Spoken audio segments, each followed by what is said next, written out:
2 years ago, my life completely turned upside down when my sister passed away from cancer.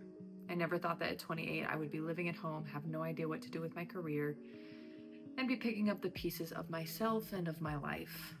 My sister was an incredible person. She was kind and funny and elegant, and she was an integral part of my life. When you lose someone who you've spent so much time with and who's been a part of you your entire life, you change completely. My identity changed, but it didn't happen overnight. There was an unraveling. At first, I was consumed by grief. The world without her in it had gone dark. There was no motivation or desire. There was just survival. When I tried to imagine a path forward, there was nothing. Everything that I thought I knew about myself and thought that I wanted came into question. I couldn't connect with the things that made me happy before, and I couldn't connect with the part of myself that had certain career ambitions. There came a time when I realized that I was trying to force that connection, and in order to move forward, I was going to have to let go of the life that I had pictured and wanted for myself. Let me tell you about a moment of clarity I had in March 2025 that taught me an important lesson about letting go so that we can make space for something new. I was still living at the apartment that I graduated in, and I loved this place. I had decorated it myself, it got amazing natural light, and I just kind of had plans in the back of my head for how my life would go there. But one winter morning, it was gray and eerie outside, and I looked out the window and had this weird sense that I was reminded of a grave, as if there had been life once in this apartment, but that life had now moved on. And I had this thought that maybe it was now time for me to move on too. But I wasn't ready.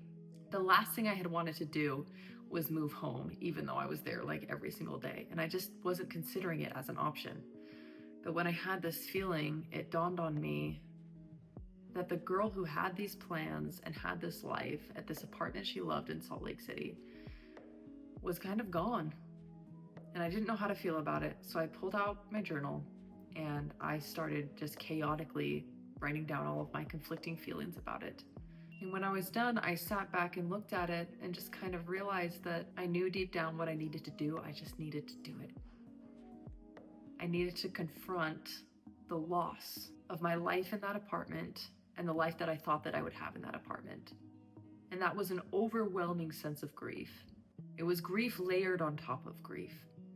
But I just kind of knew deep down that it was time.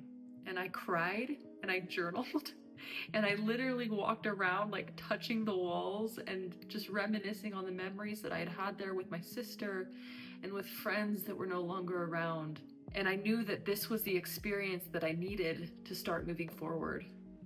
It was to confront the things that I had lost beyond my sister and the memories that I was attached to and the ideas that I was attached to, and let them go so that I could make space for something new.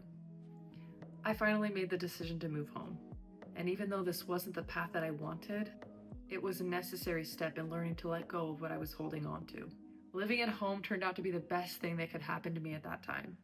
And this is where I fell in love with seasonal living, because this happened in mid-March. I was emerging from a deep winter, and spring was on the horizon, literally right around the corner, but also in my soul.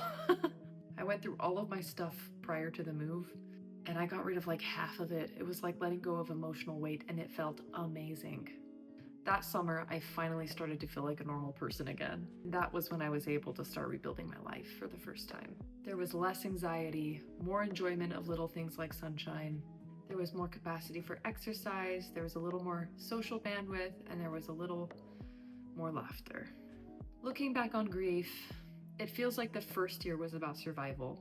The second year was more functional. And so I'm hoping that the third year I can finally thrive a little bit. I don't want to feel so lost anymore. I don't want to feel like I'm wasting my life anymore. So at the beginning of 2026, I got clear on my goals. I broke them down into habits, and I started working every day toward my top 2 priorities, which are health and career. I know I'm not just going to know what I want to do and what I'm doing with my life overnight, but I know that with discipline and consistency, I will move forward. I am so excited to lean into spring this year and add more to my routine. This winter has felt like building my foundation at home so that when spring and summer come, it can be even more meaningful than last year. And I'll feel confident going out into the world and making my life normal again. I wanted to make this video in case it resonates with anybody who's lost someone or is just generally lost in life and doesn't know what your next step is. Maybe you did lose somebody and you're in survival mode and you're just trying to figure out what your path forward is. But maybe all you can do right now is take care of yourself.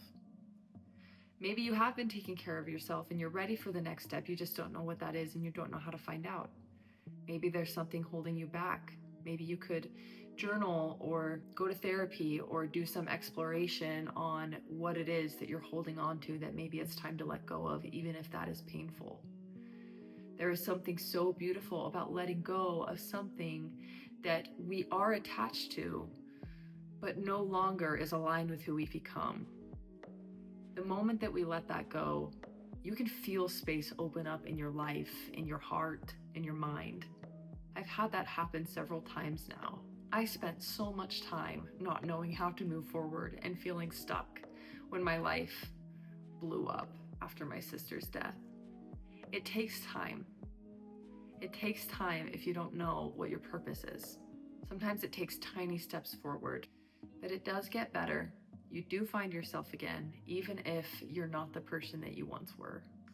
If you made it to the end of this video, thank you so much for watching and listening to my story. I want this channel to be a space where I can share what I found in my life to be healing and beautiful and healthy and hopeful.